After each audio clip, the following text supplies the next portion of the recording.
तो आप सभी को नमस्ते प्रणाम। मैं आपका अपना ठाकुर प्रखर सिंह और रात के 10 बज चुके हैं और कहानी का जो सिलसिला है बदस्तूर जारी है। किसी काम से थोड़ा सा बाहर था, अब समय भी हो रहा था, तो फिर जहां पहुंच पाया वहीं से फिर कहानी सुना रहा हूं। अब चलते हैं आज की कहानी की बात करते हैं। आज की कहानी एक ऐसी कहानी है जो वास्तव में बड़ी हैरान करने वाली है। आदमी की हवस, आदमी की गंदी सोच कहाँ तक जा चुकी है। शायद ये कहानी इस बात का एक परफेक्ट एग्जाम्पल आज सेट करेगा। दरअसल इस कहानी की शुरुआत होती है 26 अप्रैल साल 2023, यानी आज से महज कुछ दिन पहले। 26 अप्रैल साल 2023 को ग्रेटर नोएडा में एक आईटीबीपी कैंप है। इसी आईटीबीपी कैंप के पास सुबह सुबह एक लाश मिलती है। लाश एकदम बुरी तरह चाकुओं से गोदी हुई, एकदम खून से सनी हुई थी। जगह जगह पूरी सड़क पे खून एकदम जम चुका था। अब जैसे ही आईटीबीपी के जवान देखते हैं तो फ़ौरन पुलिस को फ़ोन जाता है। पुलिस वाले फ़ौरन भाग के पहुंचते हैं, लाश को देखते हैं। अब सबसे हैरान करने वाली बात ये थी कि ये जो लाश फेंकी गई थी एक पुलिस महकमे के सबसे करीब फेंकी गई थी।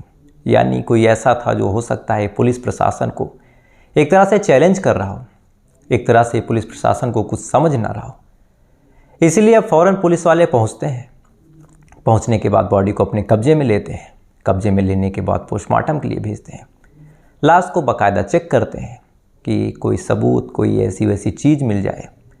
तो उस लाश के पास से ना कोई आई कार्ड था, ना कोई आइडेंटिटी कार्ड, ना ही कोई ऐसा कागज़, ना ही कोई लेटर, ना ही पर्स।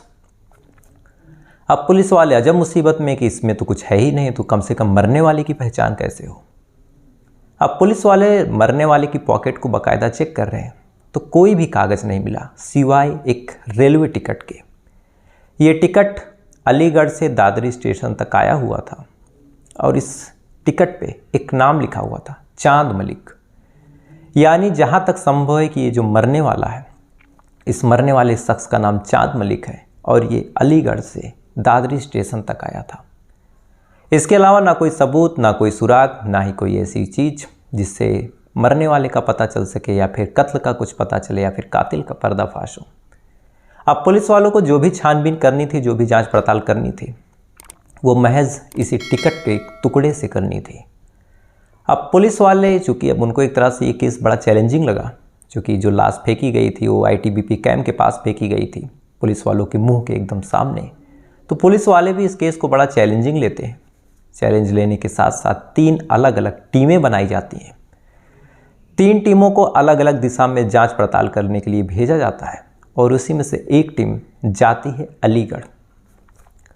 अलीगढ़ जाती है, जाने के बाद फिर अलीगढ़ में रेलवे स्टेशन पे पहुंचती है। वहाँ पे ये टिकट दिखाती है और पूछती है कि ये टिकट किसके नाम का था, क्या उसका कोई डॉक्यूमेंट है। अब पुलिस वालों की किस्मत संजोग से साथ देती है, उस मरने वाले शख्स का पता चल जाता है। दरअसल ये शख्स अलीगढ़ का रहने वाला एक चांद मलिक नाम का शख्स था। चांद मलिक अलीगढ़ का रहने वाला था। दिल्ली में ये सब्जी की एक तरह से दुकान लगाता था, सब्जी वगैरह बेच के अपना पालन पोषण करता था और इससे ज़्यादा जानकारी ना घर वालों को थी, ना ही आसपास के लोगों को थी। फिर भी पुलिस वाले पूछते हैं कि क्या आपको किसी पे कोई शक है, क्या आपको कुछ पता है कि किसने किया होगा, क्या किसी से कोई दुश्मनी, कोई रंजिश का मामला। अब ये सवाल जैसे ही पुलिस वाले पूछते हैं उस फैमिली से, तो फैमिली साफ साफ इनकार कर देती है। कहती है कि साहब गरीब लोग हैं, सब्जी भाजी बेच के जैसे तैसे गुजारा करते हैं। अब ऐसे में किसी से क्या दुश्मनी रही होगी, क्या रंजिश रही होगी, हमें कुछ नहीं पता। अब पुलिस वाले अजब मुसीबत में। एक लाश मिलती है ग्रेटर नोएडा में, शख्स रहने वाला है अलीगढ़ का, काम करता है, सब्जी बेचता है दिल्ली में। तो फिर ये माजरा क्या है। अब पुलिस वालों की ये जो पहली टीम थी ये अलीगढ़ से लौटती है और इसी बीच जो दूसरी टीम थी वो टेक्निकल सर्विलांस का सहारा लेती है। टेक्निकल सर्विलांस का सहारा लेती है इस उम्मीद में कि इसके नंबर को, इसके कॉल डिटेल को बाकायदा चेक करेंगे, कोई संदिग्ध चीज़, कोई ऐसी चीज़ मिल जाए जिससे शायद मामला आसान हो जाए। अब इस उम्मीद में जो टेक्निकल सर्विलांस की टीम थी वो भी अपना काम करती है, लेकिन इस मामले में जो पुलिस की किस्मत थी उसके हाथ खाली जाते हैं। पुलिस वालों के पास टेक्निकल सर्विलांस से भी कोई भी ऐसी चीज़, कोई भी ऐसा डॉक्यूमेंट नहीं मिलता जिससे ये जो मामला है वो सुलझ जाए। अब पुलिस वाले हैरान थे, परेशान थे, उनको समझ नहीं आ रहा था क्या करें। अब परिवार वालों के पास कभी कांटेक्ट करते हैं, उनसे पूछते हैं कि क्या आपको किसी पे कोई डाउट है। इधर एक टीम दिल्ली भी जाती है जहाँ ये सब्जी बेचता था, वहाँ भी पूछताछ कर रही है, वहाँ भी छानबीन कर रही है, लेकिन वहाँ से भी कोई भी ऐसी चीज़, कोई भी ऐसा डॉक्यूमेंट, कोई ऐसा क्लू नहीं मिलता जिससे ये मामला आसान हो जाए। अब पुलिस वालों के हाथ खाली थे, कोई भी डॉक्यूमेंट, कोई भी चीज़ मिल नहीं रही थी। लिहाजा पुलिस वालों की एक चौथी टीम पहुंच जाती है दादरी स्टेशन। दादरी स्टेशन महज बस इस उम्मीद में जाती है कि एक बार चेक कर लेते हैं कि कहीं ऐसा तो नहीं कि इस शख्स को कोई रिसीव करने आया हो। अब दादरी स्टेशन पहुंचते हैं। पहुंचने के बाद वहां के सीसीटीवी कैमरों को जब पुलिस वाले चेक करते हैं, रेलवे स्टेशन पे जितने कैमरे लगे थे, तो उस कैमरे में एक ऐसा शख्स था जो इस मरने वाले चांद मलिक के साथ दिखाई देता है। अब पुलिस वालों के पास एक शक्ल थी जो मरने वाले के पास आई हुई थी, लेकिन अब एक शक्ल के सहारे, एक सीसीटीवी फोटोज़ के सहारे पूरी दिल्ली में, पूरे ग्रेटर नोएडा में, पूरे अलीगढ़ में किसी शख्स को खोजना एक तरह से इम्पॉसिबल। अब पुलिस वाले क्या करें? अब पुलिस वालों के पास एक शक्ल थी, एक एड्रेस था जहाँ का ये रहने वाला था, इसके अलावा और कोई भी चीज़ नहीं थी। लिहाजा पुलिस वाले टेक्निकल टीम का दोबारा से सहारा लेते हैं और इस शख्स के फ़ोटो को, जितने भी इस शख्स के, मरने वाले शख्स के कॉल डिटेल में जितने भी नंबर मिले थे, उनकी आईडी से मैच कराने की कोशिश करते हैं। अब समय गुजरता जा रहा था, एक एक आईडी को, एक एक नंबर की डिटेल निकाल के मैच कराया जा रहा था और संजोग से एक नंबर ऐसा मिलता है जिससे ये शक्ल मैच हो जाती है और ये नंबर था नोएडा के सेक्टर 83 में एक जगह लगती है याकूबपुर, इसी याकूबपुर के रहने वाले प्रदीप कुमार का। अब पुलिस वाले इस प्रदीप कुमार के नंबर को निकालते हैं, इसकी लोकेशन ट्रैक करते हैं। ट्रैक करने के बाद इसके घर पे दबिश देते हैं। दबिश देने के बाद फिर इसको उठाते हैं। उठाने के बाद फिर सामने लेके अपने थाने में बैठाते हैं। बैठाने के बाद फिर पूछताछ शुरू करते हैं। तो शुरुआती पूछताछ में इसने कहा कि साहब मैं तो इस शख्स को जानता तक नहीं कि ये शख्स कौन है। अब पुलिस वाले कहते हैं कि एक बार कैमरे में देखो, तुम ही दिखाई दे रहे हो। अब जब ये बात पुलिस वाले बार बार बोलते हैं और सामने वाले शख्स को भी लग जाता है कि अब झूठ बोलने का कोई मतलब नहीं, तब जाके ये शख्स आखिर में टूटता है और टूटने के बाद एक ऐसी कहानी सुनाता है जो कहानी वास्तव में कहीं न कहीं सुनाने के बाद, और जब मैं इस कहानी को पढ़ रहा था तो मुझे भी लगा कि कई बार आदमी इस कदर मजबूर हो जाता है अपनी इज्जत बचाने के लिए, अपनी आबरू बचाने के लिए, कि ऐसे ऐसे काम करता है जिसमें कभी कभार लगता है कि शायद इस शख्स की गलती नहीं है, बल्कि जो मरने वाला है उसकी गलती ज़्यादा। दरअसल इस शख्स का नाम था प्रदीप कुमार और इसका बचपन का दोस्त था ये मरने वाला चांद मलिक। जब से ये दोनों नौकरी के सिलसिले में इधर उधर निकले, तभी से इन दोनों में दोस्ती हो गई। दोस्ती होने के बाद फिर चांद मलिक कभी इसके घर पे आता, इसके कमरे पे आता। अब कमरे पे जब आए दिन ये आता, मरने वाले चांद मलिक जो था, ये जो दूसरा शख्स था, इसके प्रदीप के जब इसके कमरे पे आता, तो इन्हीं आने के दौरान एक बार जो प्रदीप की समधन थी, यानी प्रदीप की बहू की माँ, वो भी आई हुई थी। अब प्रदीप की बहू की माँ आई हुई थी, इसी बीच चांद मलिक भी पहुंच जाता है। चांद मलिक पहुंचता है, उसकी समधन से हंसी मजाक शुरू करता है। उसके बाद फिर जो प्रदीप था वो पानी लेने के लिए अंदर जाता है और इसी बीच ये उससे कांटेक्ट कर लेता है, नंबर एक्सचेंज कर लेता है। अब नंबर एक्सचेंज करता है, उसके बाद फिर उसकी समधन से बातचीत शुरू करता है। बातचीत धीरे धीरे आगे बढ़ती, दोनों में एक तरह से संबंध हो जाते हैं। अब आए दिन जो समधन थी इस घर पे आती। शुरुआत में प्रदीप को भी लगा कि शायद रिश्ता हम लोगों का अच्छा है, इसलिए समधन बार बार आ रही। लेकिन अक्सर ऐसा होता कि बिना बुलाए समधन इस घर पहुंची रहती अपनी बेटी से मिलने के बहाने, और उसी दौरान ये चांद मलिक भी आया रहता। तो फिर इससे भी लगा कि हो ना हो, दाल में ज़रूर कुछ काला। लेकिन अब पूछे तो पूछे किससे? ना अपने जिगरी दोस्त चांद मलिक से पूछ सकता था, ना ही अपनी समधन से। भाई समधन थी, बुरा मान जाती। लिहाजा अब एकदम ये चुप्पी साध लेता है। चुप्पी साधने के बाद बस नज़र रखता है। तो इस नज़र रखने के दौरान एक दिन ये देख लेता है कि जो चांद मलिक है उसकी समधन से छुप के अकेले में बात कर रहा। अब जब ये चीज़ ये देखता है तो एक तरह से इसका गुस्सा सातवें आसमान पे था कि मेरी समधन के साथ इस तरह से रिलेशन। लेकिन फिर इसके दिमाग में आता है कि चलो ठीक है, समधन है, कौन सा मेरे घर की महिला है, उसकी भी मर्जी है, इसकी भी मर्जी है, तो जो चीज़ें हैं ठीक है, चलने दो। अब ये चीज़ ये सोच के इग्नोर कर देता है और किस्मत भी यहीं से एक दूसरा खेल खेलती है। दरअसल समधन से बात होते होते कभी कभार ऐसा हुआ कि ये फ़ोन करता, और जब इसकी बहू मायके रहती तो जब बहू भी फ़ोन उठाती तो फिर बहू से भी बातचीत शुरू हो गई। ये बहू के ऊपर भी अपनी बातों का जाल फेंकता है। बहू भी इसके प्यार में पागल। बहू अपना खुद का नंबर इसको दे देती है और कहती है कि मेरी माँ को मत बताना, मैं तुमसे बात करूँगी। चांद मलिक भी यही चाहता था। अब बहू से भी बातचीत शुरू हो गई। अब इधर बहू भी और समधन दोनों जब जब मौका मिलता तो इससे मिलने की कोशिश करती, इससे बात करने की कोशिश करती। अब जो प्रदीप था उसको पता था कि मेरी समधन से मेरे दोस्त का रिलेशन है, लेकिन कई बार उसने ऐसा देखा कि जो दोस्त है वो बहू के साथ भी कभी कभार अकेले में बात करता हुआ दिखाई दे रहा। अब प्रदीप को लगा कि ये क्या माजरा है। अब प्रदीप जब इस बात की जड़ में जाता है तो उसे फिर पता चलता है कि समधन के अलावा उसकी बहू से भी उसका रिलेशन है। लेकिन अब इसे लगता है प्रदीप को कि अब इस मामले में कुछ बोलना ज़्यादा उचित नहीं होगा, क्योंकि बहू है। अब उसको कुछ मैं बोलूँ, पता नहीं कैसा रिएक्शन हो, परिवार में दरार पड़ जाए, कहीं ऐसा ना हो कि मेरा बेटा ये बात जान जाए और मेरी बहू को छोड़ दे, मेरी बहू की ज़िंदगी बर्बाद हो जाए। इसीलिए अब प्रदीप जो था एकदम चुप्पी साध लेता है और इस बात को बर्दाश्त कर लेके कड़वा घूंट पी के रह जाता है। अब इसका दोस्त जो था चांद मलिक आए दिन घर पे आता, कभी उसकी समधन से मिलता, कभी उसकी बहू से मिलता। अब ये बेचारा एकदम गांधी जी के मंदिर की तरह शांत। ये चीज़ें चलती रहीं, वक्त धीरे धीरे गुजरता रहा और इसी बीच इसको भनक लग जाती है कि जो चांद मलिक है उसका अगला शिकार कोई और नहीं, प्रदीप की सगी बेटी है। अब जैसे ही ये बात इसको पता चली, और चूँकि 2 मामलों में ये धोखा खा चुका था, इसकी नाक के नीचे से इसकी समधन से और इसी की नाक के नीचे से इसकी बहू से संबंध हो चुका था, तो इसे पुख्ता यकीन था कि आने वाले टाइम में इसकी बेटी के साथ भी इस आदमी के संबंध हो जाएंगे। ये इस तरह का आदमी है कि अपनी बातों के जाल में महिलाओं को फंसा लेता है, और इसी तरह से ये मेरी बेटी को भी फंसाएगा और फंसाने के बाद फिर उसको भी इस्तेमाल करके छोड़ देगा, उसकी भी ज़िंदगी बर्बाद कर देगा।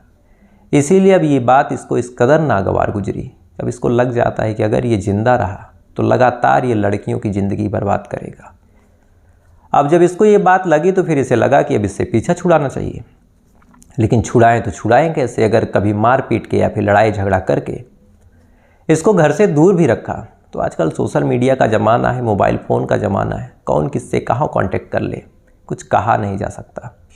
कायदे से इसे चांद मलिक से ज़्यादा अपनी बेटी पे भरोसा नहीं था कि मेरी बेटी इस तरह की है या नहीं है, या फिर क्या हो सकता है क्या नहीं हो सकता। लिहाजा इसके दिमाग में एक खौफनाक प्लान बनता है। प्लान बनने के बाद ये फिर सोचता रहता है कि कैसे करें कैसे करें कैसे करें। और इसी बीच इसको भनक लगती है कि जो चांद मलिक है वो अपने गांव गया हुआ है, अलीगढ़ में जहां इसका गांव है। अब ये जब पता चलता है कि जो चांद मलिक है वो गांव गया हुआ है तो फिर बाकायदा ये इंतज़ार करता है गांव से लौट के आने का। फिर पूछता है कि तुम कब आओगे। ऐसा प्रिटेंड करता है जैसे इसको कुछ पता ही नहीं है कि चांद मलिक क्या कर रहा है, चांद मलिक से किस तरह खुन्नस खाया हुआ है। चांद मलिक भी बताता है कि मैं 25 तारीख को आऊँगा, 25 अप्रैल को।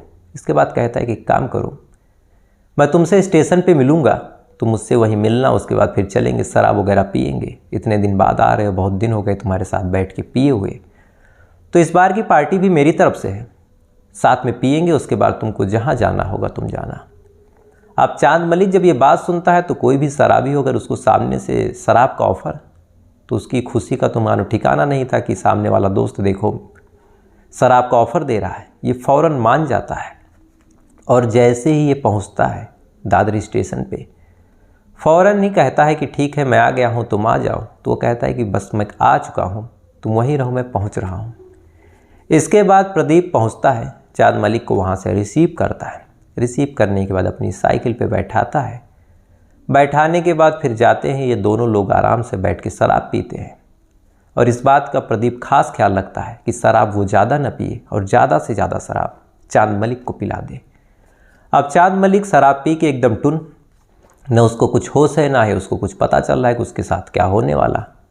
अब इसी बात का इंतजार प्रदीप भी कर रहा था कि कभी ये इस तरह से कमज़ोर हो जाए, सोचने समझने की क्षमता इसकी ख़त्म हो जाए। क्योंकि प्रदीप को पता था कि मैं थोड़ा बूढ़ा हो चुका हूँ तो अकेले इस तरह से अंजाम नहीं दे सकता। अगर ये लड़ेगा तो हो सकता है मैं ही इंजर्ड हो जाऊँ या फिर ये बच जाए। इसलिए बाकायदा जब ये इत्मीनान कर लेता है कि हाँ अब चाँद मलिक पूरी तरह नशे में है, उसके बाद फिर ये अपनी जेब से खंजर निकालता है। खंजर निकालता है, निकालने के बाद फिर ये चाँद मलिक को गाली देते हुए और एक एक गुनाह गिनाते हुए कि कैसे तुमने मेरी संदन के साथ किया, कैसे मेरी बहू को फंसाया और कैसे तुम मेरी बेटी को फंसा रहे हो, ये सारी चीज़ें बताते बताते अनगिनत खंजर के चाकू के वार उस चाँद मलिक पे किए। करने के बाद फिर को थोड़ी देर तक चाँद मलिक तड़पता है, तड़पने के बाद फिर मर जाता है। अब कत्ल हो चुका था, अब बारी थी सबूत छुपाने की। तो सबूत है क्या? एक तो कि कोई आईडी कार्ड वगैरह ना मिल जाए। तो आईडी कार्ड कैसे ना मिले? तो जितने भी कागज़ थे सबको निकाल के फेंक दो, अपने साथ ले लो। कपड़े, जिस चीज़ से पहचान हो सकती है उस कपड़े को निकाल लो। तो जो शर्ट था और जो आधार कार्ड वगैरह थे वो सारी चीज़ें प्रदीप अपने साथ ले लेता है।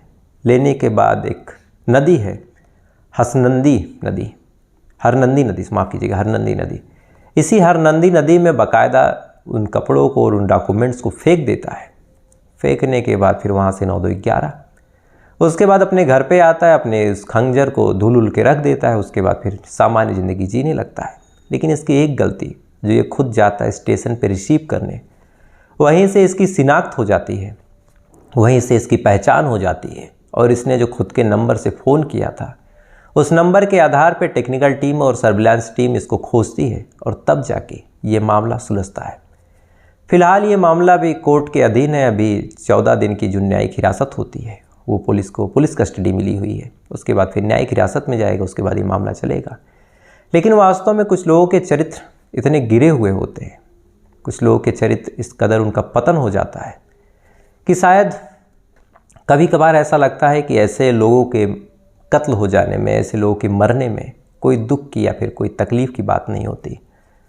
इस कहानी को जब मैं सुना रहा था तो रामायण का एक श्लोक याद आया। जो बाली था वो भगवान राम का बहुत बड़ा भक्त था। कहते हैं कि सुग्रीव से बड़ा भक्त था बाली। 200 दिशाओं में दौड़ दौड़ के वो राम नाम का जाप करता था। तो जब भगवान राम ने उसको तीर मारा तो फिर वो कहता है कि मैं बैरी सुग्रीव प्यारा, अवगुण कवन नाथ मोहि मारा। यानी प्रभु मैं आपका इतना बड़ा भक्त हो गया, इतना बड़ा भक्त था, मैंने इतनी तपस्या की, इतनी सिद्धियाँ अर्जित की उसी तपस्या के दम पे। आज ऐसा क्या हो गया कि सुग्रीव प्यारा हो गया और मैं इस कदर बैरी हो गया, इस कदर दुश्मन हो गया।